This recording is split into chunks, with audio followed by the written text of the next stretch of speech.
Alguém lá na CIA está vendo Visão Libertária e o Ancapsu assiduamente. Esse é o Visão Libertária, sua fonte de informações descentralizadas e distribuídas. A comunidade de inteligência americana, um grupo de 17 agências de inteligência que inclui a CIA, o FBI, a NSA e diversas outras agências, cria periodicamente, a cada 4 anos, um relatório prevendo a evolução do mundo alguns anos no futuro. Lógico, não se trata de previsão com bola de cristal, mas apenas da projeção e identificação de tendências no futuro, dados os acontecimentos atuais. No relatório apresentado este ano, em março de 2021, pinta-se um quadro sombrio para o governo americano e para governos do mundo todo.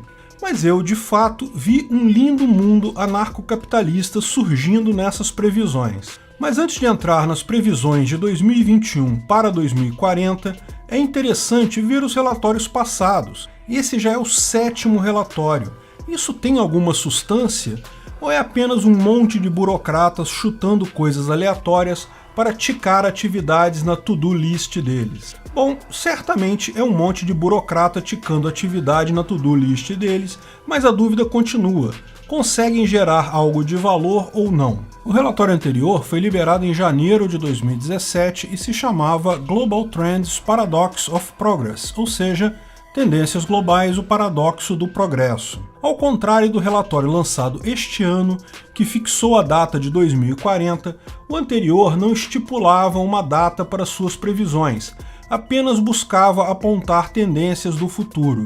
Começava alertando que estamos vivendo um paradoxo.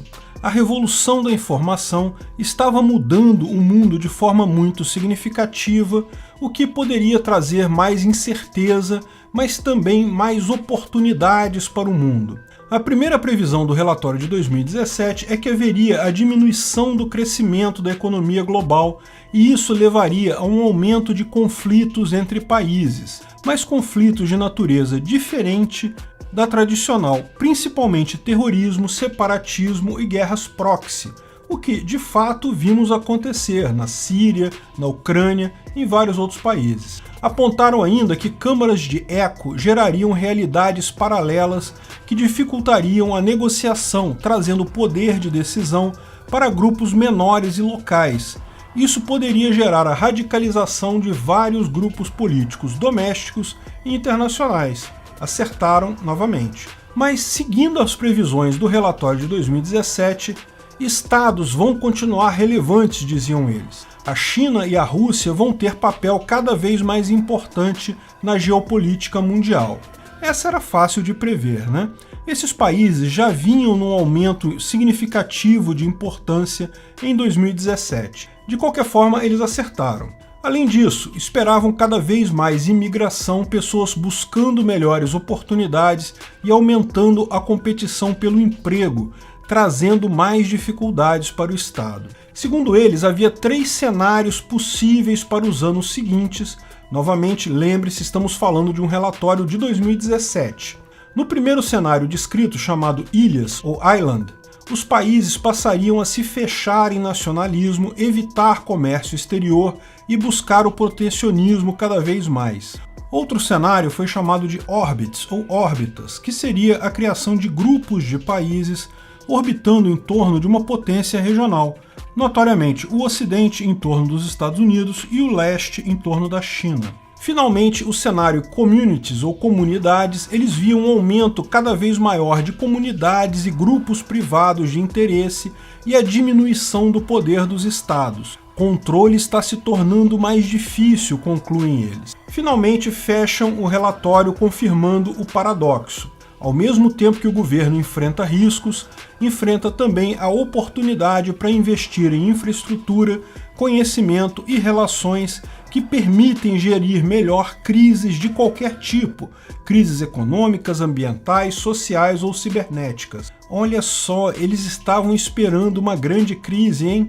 Isso seria a parte central do quebra-cabeça deles de como juntar esses muitos interesses individuais, coletivos e nacionais de forma a gerar segurança, prosperidade e esperança. Que tipo de crise poderia unir tantos interesses, não é mesmo? dá para ver por que a pandemia foi adotada tão rapidamente por políticos socialistas no mundo todo, inclusive nos Estados Unidos. Resumindo, o relatório de 2017 parece apontar para muitas coisas que eu já disse aqui no canal. Foi feito certamente só para ticar a tarefa, mas acabou sendo bem feito. Vamos ver o novo relatório, que se chama Global Trends 2040, A More Contested World, ou seja, Tendências Globais 2040, um mundo mais disputado, que foi lançado agora em março de 2021, prevendo o mundo em 2040.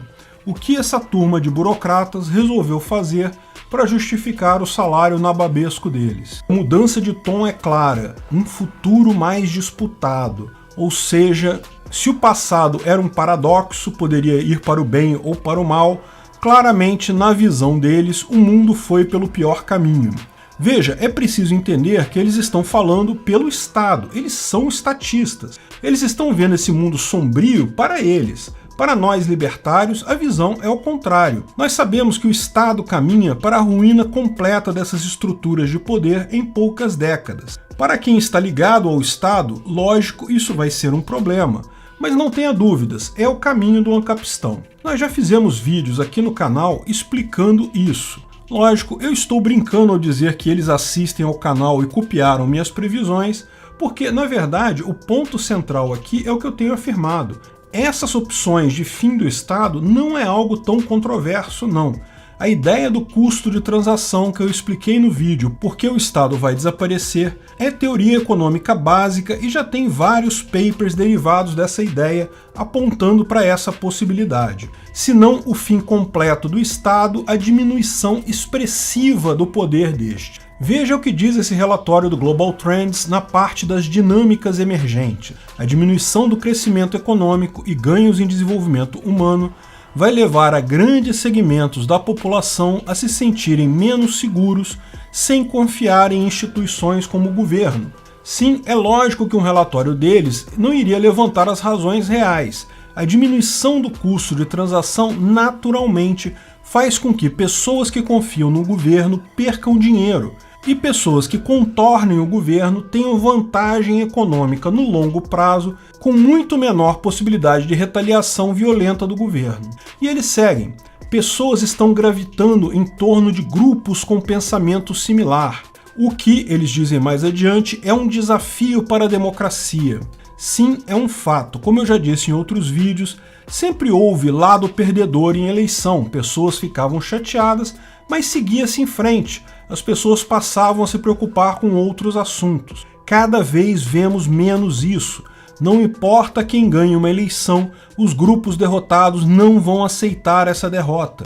Não vão seguir adiante. Isso torna o processo democrático impossível. É o que vemos no Brasil, é o que vemos na Argentina e vemos até nos Estados Unidos. A questão fundamental é essa: democracia sempre funcionou porque, embora pessoas tenham ideias diferentes, havia ainda um consenso geral sobre algumas coisas. Agora não há mais consenso de nada. Cada grupo vai em um sentido cada vez mais radical e, no final das contas, não importa quem ganhe a presidência, o governo se torna impossível nesse cenário. Isso vai dinamitar o nacionalismo e aumentar divergências dentro de um Estado. Por outro lado, as populações estão cada vez mais capacitadas para exercer influência política. Lógico, eles jamais admitiriam diretamente, mas isso mostra o centro da coisa. O governo nunca foi tão grande, nunca teve tantas armas, nunca teve tanto dinheiro na história.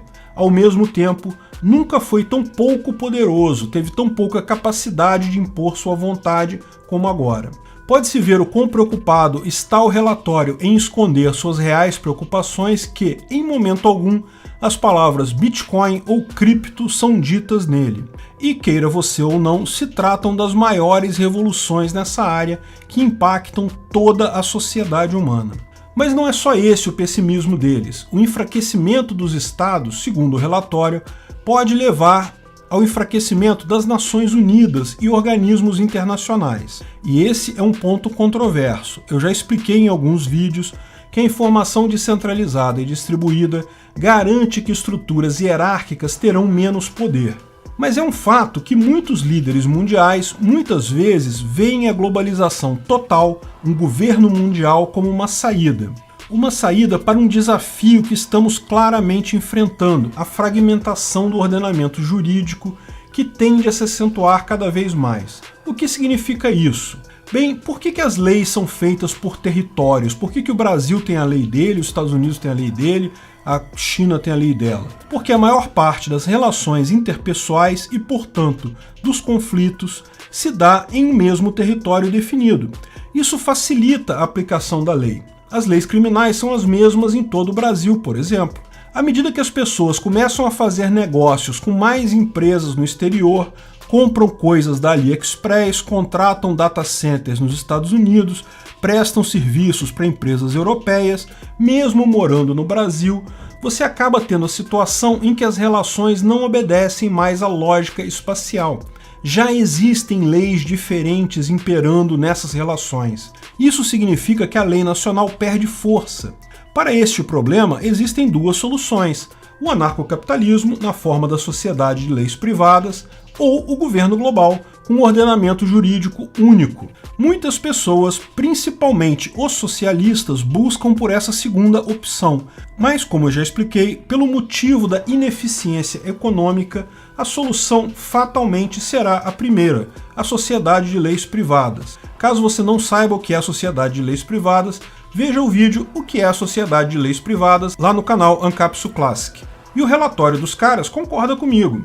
Mas isso não é uma imagem bonita no médio prazo e eu concordo com eles. Como eles dizem, no final isso vai levar a conflitos bélicos, talvez nucleares, entre países. Eles apontam que é inevitável a proliferação de armas nucleares devido à facilidade da disseminação de informação e tecnologia, ao passo que estados acuados por divisões internas tendem à guerra. A guerra é sempre uma ótima saída para um governante impopular, um governante que precisa buscar a união nacional.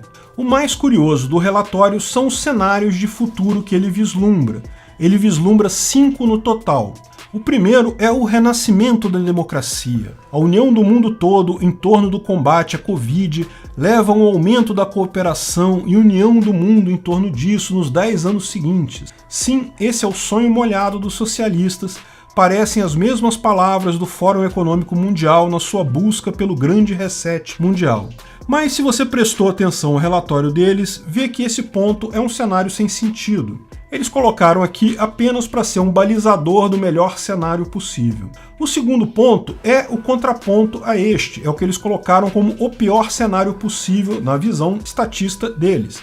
Eles basicamente descrevem a falência do Estado, pelo menos dos estados menos estruturados, e o fortalecimento de grupos de interesses locais e privados. Embora tratem isso como a pior situação, de fato, esse é o melhor cenário. A sociedade de leis privadas estaria a um passo. A partir daí, passam aos cenários que eles consideram realmente mais viáveis. O primeiro deles é o cenário de coexistência competitiva. Uma guerra entre Estados Unidos e China deixa o mundo dividido como uma guerra fria. O quarto cenário, silos competitivos, replica o cenário do relatório anterior, com grupos se organizando em torno de potências regionais relativamente independentes. O quinto cenário é curioso: tragédia e mobilização. Nele, uma grande tragédia se abate sobre o mundo em 2030, sendo necessário o esforço da sociedade para reconstruir o mundo e, com isso, unindo o mundo todo em um mesmo objetivo. Olha que lindo! Ficamos com dúvida até que ponto isso é uma previsão ou um planejamento. Até que ponto a Covid foi talvez um teste para esse evento 2030. Mas não importa, como já explicamos, a economia é o que gira o mundo. Embora governos tenham poder econômico hoje, estão prestes a perdê-lo, e isso vai mudar tudo. Obrigado pela audiência. Esse artigo foi sugerido por Ramon Gaut, escrito e narrado por Peter Turguniev. Esse vídeo foi um oferecimento de armataweb.com, cloud e serviços de data center, 100% de compromisso com a satisfação e privacidade dos clientes. Aceitamos Bitcoin, veja o link na descrição do vídeo. Se você gostou desse vídeo, clique no like e compartilhe ele em suas redes sociais. Se inscreva no canal para nos ajudar, clicando no botão vermelho abaixo. Se quiser ser avisado de novos vídeos, clique no sininho ao lado. Até a próxima!